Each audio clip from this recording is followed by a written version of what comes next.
हप्ता आता लवकरच जमा होणार आहे। महिला बालविकास मंत्री आदिती तटकरे यांनी ही माहिती दिली आहे।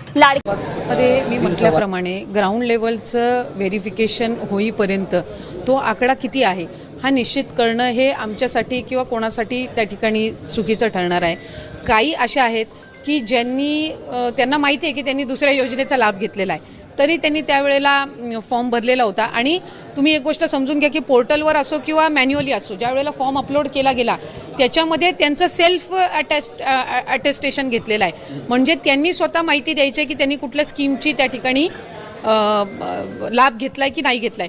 आता आम्हाला जो डेटा वेगवेगळ्या विभागाचा मिळाला तो आम्ही इंटिग्रेट केला, म्हणजे तो आम्ही आमच्याकडे जे रजिस्ट्रेशन झालं त्याच्यामध्ये आम्ही तो इंटिग्रेट केल्यानंतर आम्हाला लक्षात आलं की बाबा ही लाभार्थी जी आहे ही नमो शेतकरीची पण लाभ घेते आणि लाडकी बहीणचा पण लाभ घेते। मग आम्ही त्यांना लाडकी बहीणमधून 500 आणि नमो शेतकरीचा जो 1000 आहे तो त्या ठिकाणी चालू केला। संजय गांधी निराधारचा फिक्स डेटा आहे, त्याच्यामुळे त्याच्यामध्ये जसा त्यांचा बऱ्याचशा वर्षापासून ती असणारी स्कीम आहे, त्याच्यामुळे त्यांचा डेटाचं कन्सॉलिडेशन त्या ठिकाणी आहे। त्याचा तर आता लाभ 1200 आधी होता, पण नंतर तो लाडकी बहीण आलेली असतानाच 1500 झाला होता, त्यामुळे ते लाभार्थी सेम असण्याचं काहीच कारण नाही।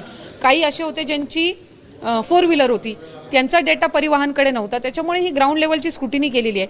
आणि मला खात्री आहे की जे अपात्र ठरतील त्यांना माहितीच होतं की कालांतराने ते अपात्र होणार आहेत। शेवटी आपण ज्या वेळेला फॉर्म भरत असतो त्यावेळेला आपल्याला माहिती असतं की आपण कुठल्या तरी स्कीमचा फायदा म्हणजे आपण लाभ घेतोय आणि तरीसुद्धा आपण हा फॉर्म भरलेला आहे। त्याच्यामुळे असं काही नाही आहे की ते त्यांच्यासाठी पण अनपेक्षितपणाने राहणार आहे। शेवटी तो डेटा व्हेरीफाय झाल्यानंतर सरकारी जे कर्मचारी आहेत त्यांच्याकडून ती रक्कम वसूल करण्याचा निर्णय हा विभागाने घेतला, शासनाने घेतला। मंत्रिमंडळाच्या बैठकीमध्ये सुद्धा राज्याचे मुख्यमंत्री आणि दोन्ही उपमुख्यमंत्री मंत्रिमंडळांसमोर त्या ठिकाणी तो आम्ही ठेवला आणि त्यानुसार सरकारी चलांच्या माध्यमातून ते राज्याच्या तिजोरीमध्ये येण्याची प्रक्रिया ही त्या ठिकाणी सुरू आहे।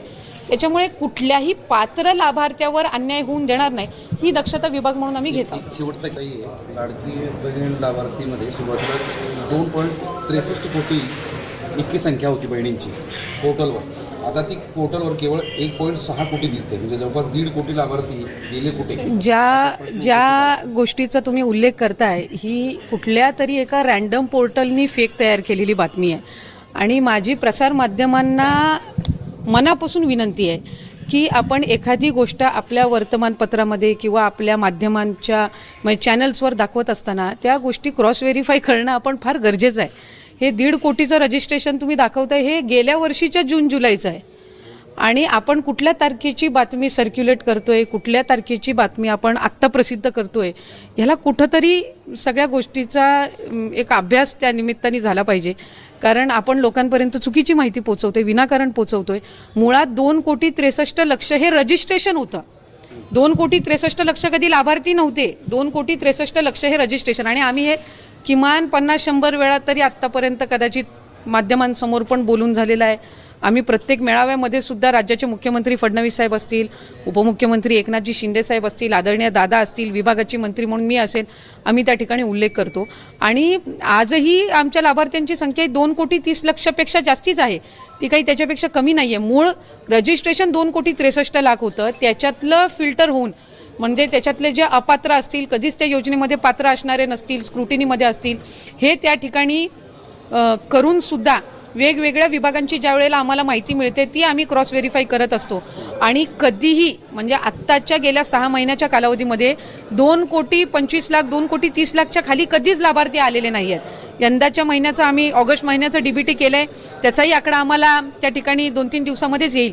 त्याच्यामुळे माझी माध्यमांना विनंती राहील की आपण ह्या सगळ्या अशा पद्धतीच्या बातम्या आपण न्यूज चॅनल्स किंवा अशा पद्धतीचा संभ्रम निर्माण करण्यापेक्षा त्याची वास्तविकता आपण बघून घेणं ही नक्कीच गरजेचं आहे। ताई, पडताळणीनंतरचा आकडा काय आहे आणि पडताळणीमध्ये अनेक जणांची नावं म्हणजे एकाच कुटुंबातली 4-4 आहेत, ती कमी झालेली आहेत, वाहनं आहेत, जे काही निकष लावले आहेत त्या निकषाच्या आधारावर पडताळणी केल्यानंतर एक तर निकष जे आहेत ते लाडकी बहीणचे कधीच बदललेले नाही आहेत। सुरुवातीपासून जे निकष आहेत ते त्याच प्रमाणामध्ये आहेत। प्रत्येक विभागाकडे आपापली एक रजिस्ट्रेशन असतं, प्रत्येक विभागाकडे आपापला एक डेटा असतो, जसं अन्न व नागरी पुरवठ्याचा आहे किंवा कृषी विभागाचा आहे किंवा माहिती व तंत्रज्ञान विभागाचा असेल, परिवहन विभागाचा असेल। हा जो त्यांचा डेटा असतो याचा कुठल्याही दुसऱ्या विभागाला ॲक्सेस असण्याचं काही कारण नसतं। त्याच्यामुळे महिला व बालविकास विभाग म्हणून आम्ही वेगवेगळ्या ज्या काही विभाग आहेत त्यांच्या ज्या योजना आहेत त्यांच्याकडून त्यांचा डेटा हा मॅच करण्यासाठी मागत असतो आणि ही रुटीन प्रोसिजर आहे, ही सगळ्या योजनांमध्ये होते. फक्त लाडकी बहीण योजना ही सुरुवातीपासून फारच प्रसिद्ध आहे, ती महिलांमध्येही पॉप्युलर आहे, ती विरोधकांमध्येही पॉप्युलर आहे आणि ती लोकप्रतिनिधी म्हणून आमच्या सगळ्यांसाठी किंवा महायुतीच्या सरकारसाठी सुद्धा महत्त्वपूर्ण आहे. त्याच्यामुळे साधारणपणे प्रत्येक जी स्कीम आहे याचं डेटा व्हेरिफिकेशन, त्यांची ऑडिट, ह्या सगळ्या गोष्टी होत असतात. आता साधारणपणे लाडकी बहीण योजनेच्या मध्ये सुद्धा आम्ही डिसेंबर जानेवारी महिन्यामध्ये कृषी विभागाचा आम्ही डेटा त्या ठिकाणी मागवला होता. म्हणजे आम्ही मागवला होता खरं तर ऑक्टोबरच्या आधी, पण मधल्या कालावधीमध्ये आचारसंहिता होती विधानसभेची, त्याच्यानंतर आम्हाला तो डिसेंबरच्या अखेरीस जानेवारीच्या पहिल्या आठवड्यामध्ये प्राप्त झाला. मग त्याच्यामध्ये जे नमो शेतकरीचे लाभार्थी होते ते आम्ही लाडकी बहीणमधून त्यांना 500 रुपये आणि नमो शेतकरीमधून 1000, म्हणजे एकूण त्यांना 1500चा लाभ अशा पद्धतीनं त्यावेळेला रुजू केलं. अन्न व नागरी पुरवठाकडनं तर आम्हाला जे शिधाधारक असतात किंवा जे तुमचं पिवळा आणि केशरी कार्ड धारक असतात तो डेटा त्यानिमित्ताने मिळाला. परिवहन विभागाकडनं एक काही मर्यादित आम्हाला डेटा मिळाला. IT चा म्हणजे इन्कम टॅक्सचा आम्ही डेटा केंद्राकडून मागवला होता, तो आम्हाला या आठवड्याभराच्या कालावधीमध्ये ती एक आम्हाला अपेक्षित आहे की त्याचं एक इम्प्लिमेंटेशन विभागाकडून त्या ठिकाणी होईल. मधल्या कालावधीमध्ये माहिती व तंत्रज्ञान विभागाने एक 25-26 लाखाच्या डेटाची आम्हाला माहिती दिली. आता एक गोष्ट आपण समजून घेणं आहे की त्यांच्याकडे जितका डेटा आहे तो सगळा त्यांनी दिला, त्याच्यानंतर आम्ही त्याच्या क्रॉस व्हेरिफिकेशनची सुरुवात केली. आता त्या 26 लाखामधले 2,63,00,000 जे काही रजिस्ट्रेशन झालं होतं याच्यामध्ये सुरुवातीच्या कालावधीमध्येच अपात्र झालेले पण अपात्र ठरवलेले पण बरेच आहेत, कारण तो एक डेटाचा चंक आहे. तर त्याच्यातले त्या 26 लाखामधले 26 लाख काही बाद नाही झालेले आहेत, त्याचं आम्ही क्रॉस व्हेरिफिकेशन ती प्रोसिजर आम्ही केलेली आहे. अंगणवाडी सेविका, मदतनीस या ग्राउंड लेवलवर जाऊन त्यांनी प्रत्येक ठिकाणी व्हेरीफाय केलेलं आहे आणि ते आमच्याकडे साधारणपणे ह्या एखाद आठवड्याच्या कालावधीमध्ये ते सगळंच आमच्याकडे जे काही एकत्रीकरण आहे त्या सगळ्या जिल्ह्यांचं रिपोर्टचं तेही आम्हाला प्राप्त होईल आणि त्यानुसार जे पात्र लाभार्थी आहेत त्यांना लाभ त्या ठिकाणी सुरू राहणारच आहेत आणि त्या डेटामधले जे अपात्र आहेत जी काही असतील 2-4 लाख 5 लाख जी काही असतील त्यांना निश्चितपणाने त्यांचा जो लाभ आहे तो त्या ठिकाणी जो थांबवण्यात आलेला आहे तो कंटिन्यू तसाच राहील, म्हणजे तो पुढेही थांबवण्यात येईल. मराठवाड्यामध्ये आम्ही जेव्हा माहिती घेतली तेव्हा 2.25 लाखचा जो डेटाबेस आहे पडताळणीच्या काळामध्ये ते वेगवेगळ्या योजनांचा लाभ घेत आहेत म्हणून आता त्यांचे पैसे मिळणार नाहीत. आणि मी स्वतः त्या ऑफिसमध्ये गेल्यानंतर तिथं जर लोक येत होते आमचे 2 महिन्यापासून नाही, 1 महिन्यापासून आले नाही, 4 महिन्यापासून आले नाही असं ते सांगत होते. तर हा एकत्रित आकडा जवळपास काही विधान परिषदेच्या सदस्य आहेत, चित्राताई असतील, मनीषाताई असतील, यांच्या काही सूचना त्याच्यामध्ये आलेल्या होत्या आणि त्याला अनुसरून आजचा हा दौरा आयोजित केलेला आहे. तिथल्या ज्या मुली आहेत त्यांच्यासोबत आम्ही संवाद साधणार आहोत आणि काही तिथं ज्या काही स्थानिक पातळीवरून तिथल्या प्रशासनाकडून काही सूचना येतील, नीलमताईंच्या काही सूचना असतील, त्या विभाग म्हणून त्याच्यावर अंमलबजावणी करण्याच्या दृष्टिकोनातून आजचा हा दौरा आयोजित केलेला आहे.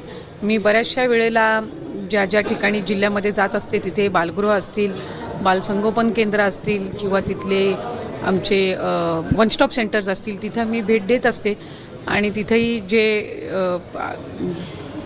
प्रशासन आहे तिथलं स्थानिक प्रशासन असेल किंवा तिथं राहणाऱ्या ज्या मुली असतील मुलं असतील यांच्यासोबत मी संवाद साधत असते. त्यांच्या काही अडीअडचणी असतील तर त्याही आम्ही त्यानिमित्ताने जाणून घेत असतो. म्हणजे मुली जे बालगृह आहेत किंवा वसतिगृह आहेत त्या ठिकाणी मुलींच्या अत्याचाराच्या घटना घडल्या, काही ठिकाणावर मुली पळून गेल्याच्या सुद्धा संभाजीनगरला घटना. वन स्टॉप सेंटर्स असतील तिथं मी भेट देत असते